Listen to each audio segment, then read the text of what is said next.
I feel good. Je me sens Me bien. siento super bien. Eu me sinto bem. Et toi? Genki. Et toi?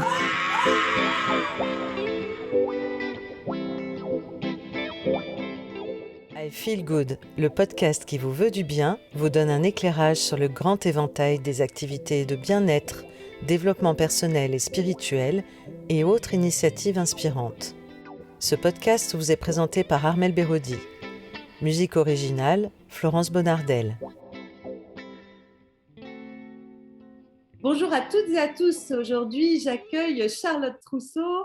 Charlotte Trousseau que je connais depuis quelques temps, qui est intervenue à la Gimmick Gallery en tant que naturopathe, en tant que masseuse. Bonjour Charlotte. Bonjour Armelle, bonjour à tous. Merci d'être avec nous. Alors, je vais te demander déjà de bien vouloir te présenter, nous présenter ton parcours, comment tu es arrivée jusque-là, parce que tu as fait plein de choses différentes. Et qu'est-ce qui t'a amené aujourd'hui à être dans la naturopathie, le massage et là dans l'alimentation durable avec des outils d'intelligence collective. Tu vas nous expliquer tout ça et tu vas du coup nous présenter ton parcours. Mon parcours, c'est un mélange professionnel et personnel, comme beaucoup de gens qui travaillent dans tous ces milieux-là. En gros, je pense qu'il a débuté il y a une vingtaine d'années. Donc, j'ai fait une école de commerce, très classique, parce que toute ma famille, en gros, avait fait ça, mes frères, mon père, et que je ne savais pas quoi faire à l'époque, à 18 ans. Et donc, je suis partie là-dedans. Et finalement, assez vite, même pendant l'école, j'ai eu besoin de faire autre chose. Donc, j'ai fait une association humanitaire à l'époque où on est parti dans les bidonvilles au Brésil. Et puis, quand je suis sortie de mon école, je ne me sentais pas d'aller trouver un travail en entreprise. J'ai eu besoin vraiment d'approfondir ce côté peut-être social, je ne sais pas, de rencontre de l'autre, de découverte d'ailleurs, d'autres cultures, d'autres manières de vivre. Et je suis partie comme bénévole pour une ONG locale en Équateur. Donc ça a été pour moi un vrai début de parcours dans le mélange professionnel et personnel, dans des conditions assez rustiques et précaires, on peut le dire. Et ça m'a fait, ça a été mon premier, je pense, premier vrai contact avec la nature, avec une simplicité de vie, avec une vie aussi beaucoup en collectif, chose que finalement j'avais pas trop vécu, puisque je suis enfant d'expat, j'ai vécu en ville, donc j'ai toujours vécu avec ma petite famille, enfin mes parents, enfin voilà, ma famille, et en ville beaucoup. Et voilà, et là je découvrais vraiment autre chose. Et quand je suis rentrée après 10 mois de bénévolat en Équateur, je me suis dit, bon, maintenant, qu'est-ce que je fais? Qu'est-ce que je cherche comme travail? J'étais un peu perdue, j'avoue. Et là, je me suis dit, avant de faire un choix vraiment d'aller dans le milieu des ONG, il faut que je teste l'entreprise. Donc, je me suis donné un an. Et donc, pendant un an, j'ai été directrice adjointe d'un magasin Nature et Découverte en région parisienne. Donc là, ça a été une vraie découverte en fait, du Noël commercial. Donc ça a été assez intense et en même temps très intéressant parce que très chouette équipe. J'ai appris beaucoup de choses, mais au bout d'un an, je me suis dit, bon, j'ai fait mon année. Définitivement, ce n'est pas ce que je veux faire de ma vie. Donc je suis repartie. Et là, je suis partie pour une très longue mission, puisque je suis partie 2 ans et demi comme volontaire de la solidarité internationale au Mali, dans un tout petit village, où j'ai trouvé un poste de responsable administrative et financière dans un projet d'écotourisme où il y avait 60 salariés, donc dans un petit village de 500 habitants en brousse. Et donc là-bas, j'y ai passé 2 ans et demi. Je pense que ça a bouleversé ma vie, oui, parce que ça m'a fait me connecter à beaucoup plus de simplicité, un peu ce que j'avais touché du doigt en Équateur. Beaucoup de vie en collectif, parce que quand on vit dans un village de 500 habitants, on vit beaucoup avec les gens, on partage beaucoup, que ce soit le lien avec la joie, les fêtes, le lien avec la mort aussi, le lien avec la terre, avec la nature, avec aussi d'autres manières d'être en lien, justement, connecté avec la nature, avec les éléments. C'est une découverte aussi de la saisonnalité. dans le sens où là-bas, il y avait une courte période de l'année où on avait des tomates. Et moi qui, à cette époque-là, achetais des tomates toute l'année, parce que je ne savais pas que les tomates ne poussaient qu'en été, j'avais une vingtaine d'années, j'ai découvert qu'il y a des périodes, je pouvais arriver et acheter mes 10 kilos de tomates et faire du gazpacho pour toute la semaine. Et puis, pendant des mois entiers, je n'avais pas de tomates et je ne pouvais pas en trouver, quoi. Bon, j'ai fait le choix de rentrer. Et je suis rentrée et mon frère m'a dit: «Viens à Marseille, tu verras, tu t'y sentiras bien». Et en effet, je me suis installée à Marseille et j'ai eu un vrai coup de cœur pour cette ville. Et donc à ce moment-là, bon, j'ai eu un coup de cœur pour cette ville, mais professionnellement parlant, ça ne répondait pas à la question: «Qu'est-ce que je vais faire de ma vie?» Et à ce moment-là, moi, j'ai toujours été une grande migraineuse. Et à ce moment-là, les migraines sont devenues de plus en plus fortes. J'en ai eu de plus en plus longtemps, des crises de plus en plus longues. Et on m'a toujours dit: «Bah, de toute façon, tu es migraineuse de famille, c'est héréditaire, donc voilà». Il n'y a rien à faire. Il n'y a rien à faire. Voilà, exactement. Donc j'avais trouvé un travail dans une association de microcrédit qui était quand même intéressant, même si c'est pas exactement ce que je voulais faire. Et donc j'ai commencé à me dire: «Mais c'est pas possible». Alors je suis allée voir à cause de migraines, je suis allée voir un neurochirurgien parce que ça commençait à devenir vraiment problématique, qui me dit: «Bah, de toute façon, il faut que vous preniez des bêta-bloquants à vie», voilà. Et sachant que pour des questions après, d'une maladie héréditaire que j'ai, qui est pas, grave, mais où je dois prendre un médicament, donc je me retrouvais à 30 ans, à devoir prendre 2 médicaments à vie. Là, je me suis dit: «Mais c'est juste, enfin, c'est pas concevable, c'est pas possible, quoi». Et donc j'ai commencé à faire un peu mes découvertes de médecine, alors complémentaires, parallèles, ouais, elles ont plein de noms. Et donc j'ai fait mon cheminement de ce côté-là. Donc je suis allée voir, un acupuncteur, j'ai fait de la mésothérapie, j'ai pris de l'homéopathie, je suis allée voir un hypnothérapeute, j'ai commencé une psychothérapie, enfin voilà, j'ai fait tout un travail, physique et émotionnel autour de la question de voilà, je ne sais pas pourquoi, enfin, par rapport à ces migraines-là. Et il s'avère qu'aujourd'hui, je n'ai plus du tout de migraine. Moi, maintenant, quand on me dit: «Je suis migraineuse à vie», je je je souris un peu, dans le sens où je peux comprendre qu'on le pense. Mais je pense qu'il y a plein de choses à faire, voilà. Et donc pour moi, ça a été un premier déclic de me dire, «Attends là, il y a peut-être d'autres manières de se soigner» et voilà, d'arriver à prendre soin de soi, autrement.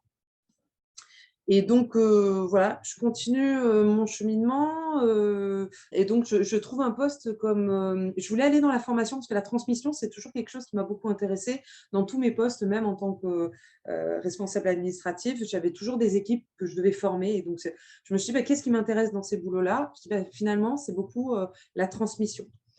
Et donc j'ai trouvé un poste de, responsable administrative et financière dans une association autour de l'entrepreneuriat à Marseille. Donc un boulot, vraiment, voilà, intéressant. Et j'étais à 80 et je me suis dit: 80 ça veut dire qu'il me reste un jour par semaine où je pourrais, me faire une formation». Donc j'ai plus envie de trouver une thématique sur laquelle j'aimerais bien transmettre. Donc j'ai fait mes petites recherches et je me suis dit: «Ah bah tiens, par rapport à tout ce que j'ai vécu sur, la découverte, d'autres, manières de prendre soin de soi, pourquoi pas chercher là-dedans?» Et en cherchant, je suis tombée sur une formation en naturopathie. Et donc j'ai fait cette formation en parallèle de mon travail et ça m'a passionnée. Et en parallèle aussi, je me suis formée en massage bien-être parce que pour moi, ça a été aussi une autre révélation, c'est le toucher. Je me lance et donc je me lance, en naturopathie. Donc c'est là où, j'ai commencé à intervenir à la Guimic, à Marseille. Et voilà, et je tâtonne, bon, à savoir, comment est-ce que je veux faire ce métier-là. Donc moi, j'aime beaucoup tout ce qui est collectif, j'aime beaucoup, travailler ensemble, faire tester, faire goûter, voilà. Donc j'ai commencé à faire des ateliers, recevoir en naturopathie, recevoir en massage. Et là, je tombe complètement par hasard sur, une annonce qui est, diplôme universitaire de chef de projet alimentation durable. Et là, je me dis: «Waouh, c'est quoi ça?» Parce qu'en fait, je me suis rendu compte, j'avais cette impression que, la naturopathie, ça mettait trop de côté tout ce que j'avais fait avant. alors que ça faisait partie de moi et que j'aimais quand même être aussi chef de projet, enfin monter des projets. Et ben là, je me suis dit, c'est marrant, bah, c'est comme si ça coïncidait mes deux vies en fait, mes deux expériences professionnelles, plus de chef de projet. Qu'est-ce que c'est du coup l'alimentation durable? Alors l'alimentation durable, c'est une alimentation, on va dire, qui respecte, enfin, pour moi, qui respecte l'environnement, qui respecte l'humain. Parce que quand on respecte la terre et l'humain, on est obligé d'être dans la pérennité. Et donc c'est ça, c'est là d'où vient le mot durable, c'est qu'à partir du moment où on est respectueux de la terre et des êtres vivants, et ben c'est durable. Mmh. Et donc c'est pour ça qu'on parle d'alimentation durable. Voilà. Et du coup, un chef de projet en alimentation durable, il fait quoi? Il sert à quoi? Il propose Alors quoi? là, en l'occurrence, c'était spécialisé, orienté collectivité territoriale. Donc là, en fait, ça veut dire qu'il accompagne une collectivité à intégrer dans sa politique la question justement de cette alimentation durable, respectueuse de l'humain et de l'environnement. Et en l'occurrence, les collectivités territoriales, là, moi, j'ai touché le niveau mairie. Les mairies, par exemple, s'occupent spécifiquement, pardon, de la restauration scolaire au niveau des primaires, quelquefois aussi au niveau des la restauration au niveau des EHPAD et la restauration collective au niveau, ça peut être aussi au niveau des crèches. Après, ça dépend des mairies. Et après, en fonction de chaque niveau de collectivité, bah, ça peut être, elle prend en charge plutôt les collèges ou plutôt les lycées. En l'occurrence, moi, voilà, je suis plutôt allée vers les mairies, ça m'intéressait plus. Et donc, enfin, le chef de projet, c'est d'apporter la dimension politique, donc d'accompagner à qu'est-ce qu'on met derrière justement cette question d'alimentation durable et qu'est-ce qu'on peut faire pour aller vers plus une alimentation plus pérenne et respectueuse. Et comment on le met en place concrètement, comment on accompagne les équipes petit à petit à le mettre en place. Et donc, voilà. Et donc, en fait, ce qui était très intéressant dans ce diplôme universitaire qui a duré 6 mois, portée par la mairie de Montsartou, qui est une des communes vraiment précurseurs en France, puisqu'elle est aujourd'hui 100% bio. Et ça fait 10 ans qu'elle travaille, ça fait quand même 10 ans qu'elle travaille sur ce projet-là. Donc, elle a eu le temps de construire petit à petit ce projet-là. Et donc, ces 6 mois de formation, on est sur le terrain auprès d'une commune à faire un diagnostic de territoire, donc vraiment à faire une analyse de savoir qu'est-ce qui se passe sur le territoire, qu'est-ce qui existe, est-ce qu'il y a des producteurs, est-ce qu'il y a des associations qui sont sensibilisées aux questions de l'alimentation, est-ce qu'il y a des entreprises qui font de la transformation locale, enfin voilà, vraiment d'avoir une vision complète du territoire et à partir de là, qu'est-ce qu'on peut faire? Et le projet alimentaire a vraiment cet objectif de mettre tout le monde ensemble au niveau d'un territoire spécifique. Donc, ça peut être, par exemple, moi, je travaille sur la commune de Mallemort, donc ça peut être une ville, où il y a aussi un projet alimentaire territorial, par exemple, ça peut être au niveau de par exemple, la métropole Aix-Marseille en partenariat avec Arles. Aix-Marseille et Arles ont un projet alimentaire aussi. Donc, ils ne vont pas avoir les mêmes actions, puisque la commune, on est plus près du terrain, on peut agir plus concrètement au niveau d'une restauration collective. Le projet alimentaire de la métropole va plutôt travailler sur un côté réseau, appui technique des collectivités. Enfin voilà, chacun après à son niveau va travailler de manière différente. Donc, en parallèle de cette activité de chef de projet en alimentation durable auprès de communes, tu as aussi ton cabinet, tu as aussi ton lieu à Lambesc, c'est ça, où tu peux proposer des choses à des particuliers. Oui, et donc aujourd'hui, en effet, j'ai un lieu qui s'appelle le Ginkgo biloba, donc l'arbre millénaire qui a survécu à tout, même à Hiroshima. Et dans ce lieu-là, je reçois pour des massages bien-être. Donc moi, je fais des massages où je me suis formée sur plusieurs massages, massages ayurvédiques, Chinei Tsang, des massages intuitifs. Donc moi, je crée mon massage en fonction de la personne. Mais c'est plutôt des massages à l'huile chaude et très dynamiques. Et je fais aussi des ateliers collectifs où j'accueille différents intervenants qui ont envie aussi de proposer différentes choses qui sont en accord avec le bien-être, le collectif. Et il y a une personne qui intervient aussi qui s'appelle Marie Fléchet, qui fait, elle, beaucoup plus de l'accompagnement de la femme aussi en termes de massage, voilà, enfin, sur des ateliers collectifs aussi. Et on va lancer des cercles de femmes aussi, parce que c'est quelque chose aussi dont qu'on nous a beaucoup demandé et qui nous porte aussi beaucoup. Et on se rend compte il y a des envies pour les femmes de se retrouver entre elles, de discuter, de retrouver de se reconnecter à son féminin sans être en opposition avec son masculin. Donc, dans ce projet de lieu, tu proposes aussi hors les murs des activités et des ateliers autour de l'alimentation durable. Et je crois que tu Oui. utilises des outils spécifiques d'intelligence collective. Est-ce que déjà tu peux nous dire ce que c'est pour toi que l'intelligence collective et qu'est-ce que tu utilises comme outil? Ok, alors l'intelligence collective pour moi, c'est vraiment mettre tout le monde ensemble, mais pas faire la somme des personnes pour sortir quelque chose, mais c'est de vraiment créer une dynamique qui fait que on sort le meilleur de chacun quelque part, le plus créatif de chacun, pour aller vers un projet commun, pour donner une réponse à une problématique commune, et que on va utiliser des outils qui vont permettre aux gens de se mettre en lien par la créativité, mais aussi par la connexion au corps, par la connexion à l'autre, par les arts, enfin par plein de méthodes différentes, par plein d'outils différents, et que ensemble les gens arrivent à construire une réponse à leur envie, à leurs problématiques. Alors j'utilise ça dans mes ateliers au quotidien. Par les échanges, par la manière dont je construis mes ateliers, notamment quand j'accompagne les communes, je les accompagne aussi avec des ateliers d'intelligence collective pour que vraiment elles, ensemble, émergent encore plus de créativité, de réponse à leurs questions que si je les avais pris individuellement. Alors, j'utilise en particulier un outil qui s'appelle la fresque de l'alimentation, qui a été créé par Thomas Moulin et Julien Briton, et qui est une fresque qui vient de la fresque du climat. La fresque climat, qui est ce qu'on appelle la fresque mer, qui est la première fresque qui a été créée.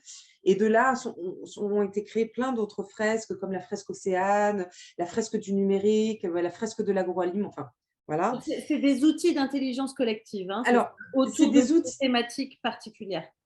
Oui, voilà. En fait, on reprend l'outil est plus ou moins le même, mais, mais les thématiques sont différentes. Alors, parce que je sais que ça peut être un peu compliqué.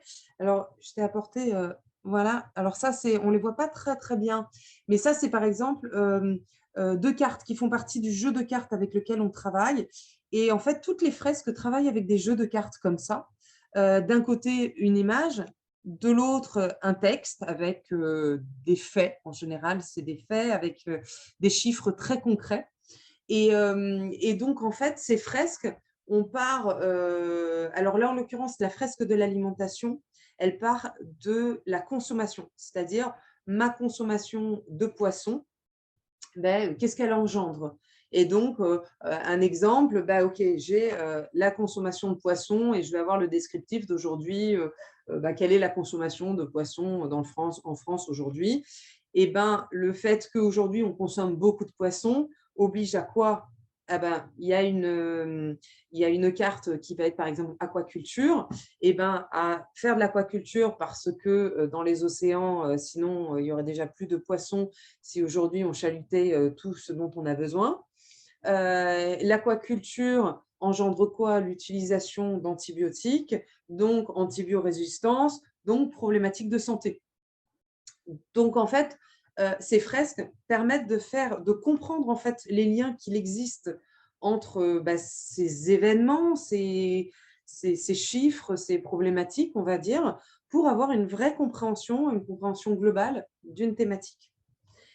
Ce qui est intéressant dans cet atelier, c'est que l'animateur, il pose le cadre, il apporte les règles du jeu, il guide, mais c'est les participants qui jouent et qui échangent entre eux, qui se pose les questions, qui dit ok, bah, comment on pourrait mettre telle carte? Ah oui, parce que, mais là, est-ce que tu ne crois pas que ça, c'est plus important que ça? Enfin voilà, donc ça les fait discuter autour de cette question, se poser des bonnes questions et après bah, avoir des réponses concrètes. Est-ce que le but, c'est quoi exactement quand tu proposes d'animer cette fresque? En fait, le but, c'est de faire des prises de conscience, c'est de la sensibilisation, Oui, c'est de mettre en place des actions derrière. aussi. Eh ben, tu l'as bien résumé. Alors déjà, les fresques, ce sont des outils de sensibilisation large, en fait. L'idée, c'est comment on peut faire pour sensibiliser rapidement un maximum de personnes.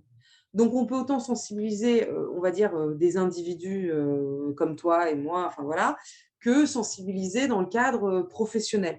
Donc là, en l'occurrence, moi, des fresques, je vais en faire bah, au niveau des individus pour que chacun prenne conscience à son niveau bah, de toutes ces relations et comment voilà, ce que je consomme a un impact sur ma santé et sur l'environnement. Et à partir de là, eh ben, les ateliers fresques sont toujours séparés en deux parties. Une première partie, ben, prise de conscience et état des lieux, quelque part, avec des chiffres très concrets, mais absolument pas culpabilisants. C'est juste, voilà, c'est les faits aujourd'hui tels qu'ils sont avec des chiffres. Et dans une deuxième partie, c'est OK, ben, maintenant qu'on a pris conscience de ça, qu'est-ce qu'on peut faire? Et donc, qu'est-ce que je peux faire? Ça peut être soit, bah, qu'est-ce que je peux faire moi dans mon quotidien? Donc, qu'est-ce que je peux faire pour avoir une alimentation plus durable dans mon quotidien? Peut-être consommer plus local, plus bio, cuisiner, j'en sais rien, voilà. Et comment ça va se traduire? Éventuellement échanger entre participants parce que souvent il y a des problématiques, genre, bah oui, bah moi, dans la famille, bah, ils mangent tous énormément de viande et ils adorent la viande. Je ne sais pas comment est-ce que je peux faire pour la diminuer. Oui, bah, l'autre, il aura peut-être eu la même problématique. Il va dire, bah, moi, j'ai fait comme ça, j'ai continué à faire des repas avec de la viande, mais en intégrant moins. Donc, j'ai diminué la quantité de viande, mais j'ai quand même continué à donner la sensation de manger de viande à ma famille. Enfin, voilà. Après, chacun, il va de son petit, bah, de son expérience pour pouvoir échanger. Mais après, ça peut être fait aussi dans un niveau professionnel. Alors, par exemple, dans les collectivités, moi, je l'ai fait dans la collectivité de Malmort auprès des agents qui encadrent les enfants. Ça leur a fait prendre conscience, OK, pourquoi est-ce qu'aujourd'hui on intègre plus de bio, plus de local, pourquoi on fait attention au gaspillage? Parce que tous ces chiffres-là, parce que les questions de santé. Et donc, les agents ont dit, ah oui, OK, d'accord, c'est plus clair comme ça. Alors, qu'est-ce qu'on peut faire, nous? Comment on peut travailler auprès des enfants? Qu'est-ce qu'on voudrait faire en premier lieu? Et par exemple, là, ils ont dit, bon, ben, nous, aujourd'hui, là où on a le plus la main, c'est sur le gaspillage. Donc, nous, on veut aujourd'hui, l'année prochaine, pouvoir travailler, à la rentrée l'année prochaine, pouvoir un peu plus se focaliser sur la question du gaspillage alimentaire avec les enfants. Mm. Super. Oui. Est-ce qu'il y a des enfants qui peuvent participer à ces ateliers? Alors aujourd'hui est en train d'être créée une fresque junior pour plutôt, là on est sur à partir de CM1 à peu près, donc une dizaine, ouais, 8-10 ans à peu près, jusqu'au. Alors la fresque adulte, moi je l'ai testée auprès des 15-16 ans, c'est un petit peu limite, ça dépend du public. On va dire que ouais, à partir de allez, 16-17 ans, la fresque adulte peut se faire. Et la fresque junior est en test là. Moi, j'en ai fait une en test dans un espace jeune et qui est plutôt bien passée et qui dure là que 2 heures. Par contre, on a 1 heure de constat et 1 heure de bah, qu'est-ce qu'on peut faire dans notre quotidien. Et franchement, c'est étonnant. C'est vraiment étonnant de voir comment les jeunes J'imagine que réagissent à tu ça. dois apprendre beaucoup aussi sur les habitudes de consommation des gens. Oui, D'accord. oui, c'est vrai que quand on est dans ce milieu-là, on a l'impression que c'est bon, ça bouge, ça avance et tout. Oui, ça bouge et ça avance, ça c'est une certitude, mais il y a encore beaucoup, beaucoup de choses à faire. Tu veux dire qu'en fait, il y a encore des gens qui mangent des tomates toute l'année? Oui, oui.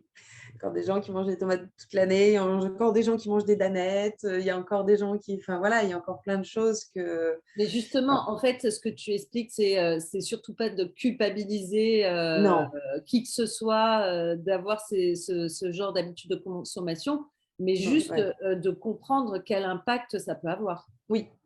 Et puis alors moi, dans ma pratique, que ce soit dans ma pratique de naturopathie, qui me sert d'ailleurs aujourd'hui beaucoup pour ça, ou dans ma pratique justement d'accompagnement en alimentation durable, je pars vraiment du principe que c'est important d'avancer à la vitesse où les gens peuvent avancer. Alors c'est quelquefois un peu frustrant parce que c'est vrai que quand on sait aujourd'hui tout ce qui se passe au niveau réchauffement climatique et tout, on aimerait que tout aille très vite, mais à un moment donné, si on va trop vite, on perd tout le monde, enfin on perd la moitié des gens à côté.